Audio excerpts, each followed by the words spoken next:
आप सभी को वट सावित्री व्रत की ढेरों शुभकामनाएं। और आज मैं लेकर आई हूँ वट सावित्री ब्लॉग वीडियो। और ये वीडियो मैंने दिन में एडिट किया है क्योंकि सुबह तो एकदम टाइम ही नहीं मिला और थोड़ा थोड़ा शूट कर लिया था, तो अब एडिट करके ब्लॉग वीडियो आपके सामने शेयर कर रही हूँ। तो चलिए दिखाती हूँ। और सबसे पहले मैंने तैयारी कर ली थी मॉर्निंग्स में, पहले ही मैंने साड़ी निकाल ली थी। और ये मैंने नई साड़ी ली है, लहरिया साड़ी और ब्लाउज। तो आज मैं रानी कलर पहनूंगी और बहुत ही हल्की साड़ी है जॉर्जेट की, तो लाइट वेट है, गर्मी के लिए सही है। और ये रही मेरी शादी की चुन्नी, तो मैं इसको पहनूंगी। सदा सौभाग्यवती चुन्नी, बहुत ही हैवी है। ये निकाली है मैंने अपनी शादी की जो चुन्नी है, क्योंकि सुहाग की चुन्नी ओढ़ के की जाती है शादी वाली। और इसके साथ में मैं मैचिंग ये सेट पहनूंगी, क्योंकि जो मेरी साड़ी पे स्टोन ग्रीन कलर के लगे हुए हैं। और ये रही पायल और ये बिछुआ, सब पूरा 16 श्रृंगार। और साथ में पहनने वाली हूँ ये नथ, और इसके साथ मैंने लगा ली थी मेहंदी, ये देखिए, और पैरों में आलता।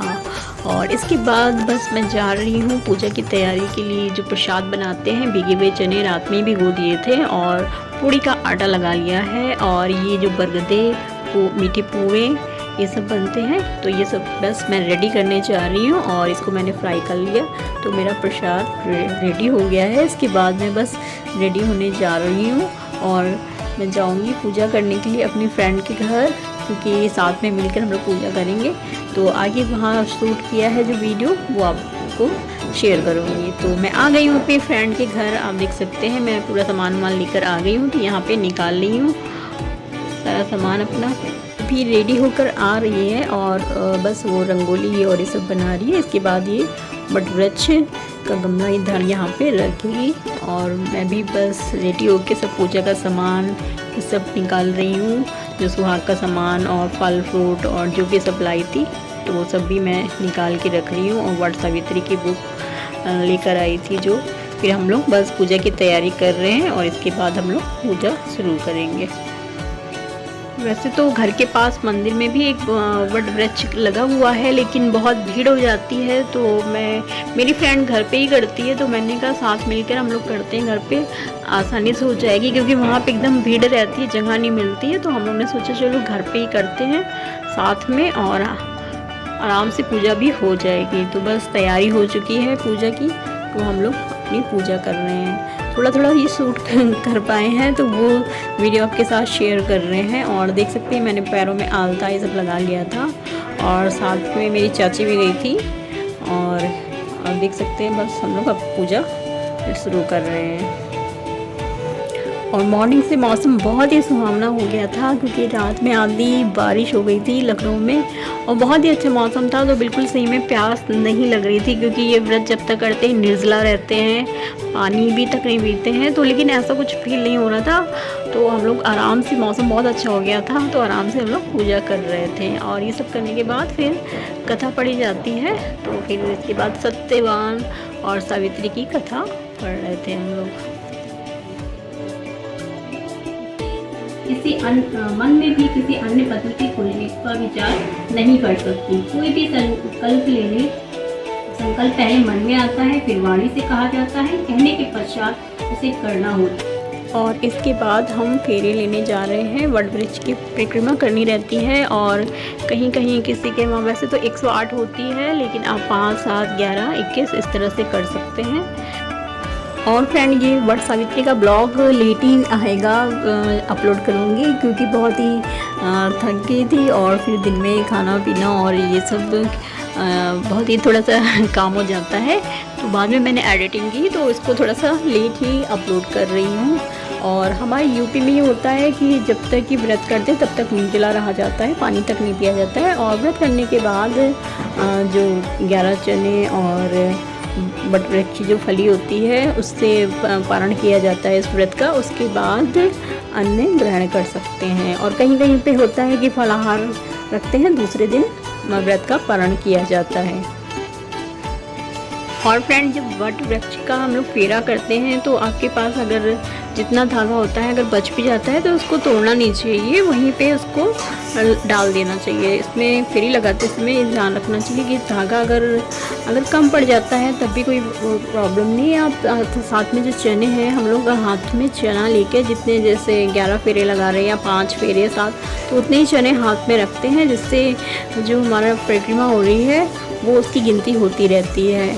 और अगर धागा आपका ख़त्म भी हो जाए तो आप चने से अपना परिक्रमा पूरी कर सकती हैं, वो फेरा पूरा कर सकती हैं।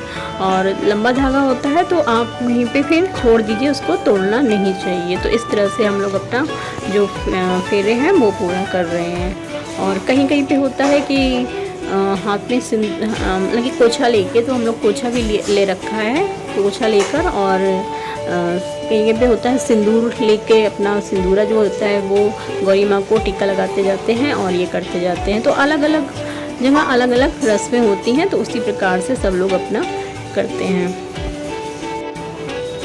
और इसके बाद पूरी परिक्रमा करने के बाद जो गौरी माता से सुहाग लिया जाता है वो किया, और इसके बाद आरती की जाती है। तो आरती ये सब पूरा पूजा हम लोग ने किया। और इसके बाद हवन किया जाता है, इसके बाद हम लोग हवन करेंगे। तो आप देख सकते हैं। और जैसा जैसा सूट हो पाया है उसी तरह से, क्योंकि मेरी फ्रेंड है, उसकी बच्ची है, तो उसको हम लोगों ने मोबाइल दे दिया था, तो वो शूट कर रही थी, तो थोड़ा थोड़ा उसने जो शूट किया है वो सब ऐड करके आपको दिखा रहे हैं। तो ये हम लोगों की परिक्रमा हो गई थी, पूरी कर लिया था हम लोगों ने। और इसके बाद आरती करेंगे और गौरा माता से सुहाग लेंगे, और इसके बाद आखिरी में हवन भी करते हैं। वट सावित्री व्रत का महत्व, जैसे करवा चौथ व्रत होता है सुहागिनों के लिए, वैसे वट सावित्री का भी महत्व होता है। और इसमें भी पूरा 16 श्रृंगार करके पूजन किया जाता है, तो बहुत ही अच्छा लगता है आज के दिन, क्योंकि सुहागिन के लिए बहुत ख़ास दिन होता है। और पति की दीर्घायु, उनकी सलामती के लिए व्रत किया जाता है। और इसके बाद हम लोग की पूजा पूर्ण हो गई है, और फिर थोड़ा सा हम लोग ने फ़ोटोग्राफ लिया है और थोड़ी सी रील्स भी बनाया है हम लोग ने साथ में मिल के। तो वो भी आप मेरे इंस्टाग्राम पर ज़रूर देखिएगा। बहुत सारी रील्स बनाई है पति देव के साथ भी, अपनी फ्रेंड्स के साथ भी। और इसके बाद हम लोगों ने कुछ फ़ोटो शूट किया। और इसके बाद देख सकते हैं ये जो कच्चा सूत का माला डोरा जो पहना जाता है, ये 12 दिन तक पहना जाता है। गौरा माता से जो बदल के वो पहन लिया। और देख सकते हैं कई पिक्स भी हम लोगों ने ली है। और इसके बाद मैं जाऊंगी अपने घर, तो चलिए वहाँ का दिखाती हूँ। और घर आ गई हूँ, उसके बाद पति परमेश्वर की पूजा करते हुए आप देख सकते हैं वीडियो। और हमारे वहाँ पे ये होता है कि जो वट वृक्ष को एक पंखा अर्पित किया जाता है, वट वृक्ष की हवा की जाती है, फिर उसी पंखे से अपने पति के को हवा की जाती है। तो उस तरह से मैं कर रही हूँ। और उनको फिर उसके बाद तिलक लगा के पंखा करके मीठा खिलाया जाता है। और इसके बाद पतिदेव के चरण स्पर्श किए जाते हैं। तो उनको बहुत ही हंसी आ रही थी, देख सकते हैं आप वीडियो में। तो इसके बाद ये वट सावित्री पूजा संपन्न हुई। इसके बाद हमारे यहाँ पे होता है कोई भी अन्न आप खा सकते हैं। और कहीं कहीं पे ये होता है कि फलाहारी करते हैं, एक टाइम ही अन्न खाया जाता है। लेकिन यूपी साइड में इसके बाद पूजा करने के बाद अन्न ग्रहण कर लिया जाता है। तो ये था फ्रेंड मेरे वट सावित्री का ब्लॉग। और कैसा लगा आप मेरे कमेंट बॉक्स में ज़रूर बताइएगा। और इसी तरह सपोर्ट करते रहिए। मिलते हैं फिर आपसे अगली वीडियो में, तब तक के लिए बाय।